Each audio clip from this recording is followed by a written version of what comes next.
వస్తున్నది 500 గ్యాస్ అంటుంది. ఎవరికి పడుతున్నది 500? ఎవరికి పడుతున్నది 500? కర్రు కాసి వ్యతిరేకిస్తే కర్రు కాసి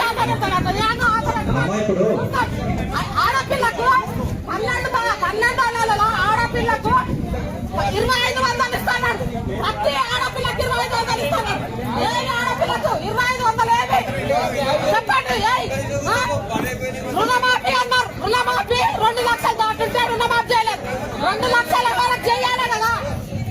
ఏది రుణమాఫీ? అది నువ్వేం చెప్పదు పడదా? నేను చెప్తున్నా. నాకు ఎక్కడ భూమి ఏ లెక్క పంట రాసిస్తామన్నారు. అది కావాలి. ఒకడేమంటారు రుణమాఫీ అయినా తెల్లారి చెప్తాం మీ సంగతి అని మాట్లాడతారు ఒకరు. అంటే మీ రాజకీయం మీదేనా? మాది ఏం మాట్లాడలేక మేము వేయలేము. ఆ ఓటు లేదా?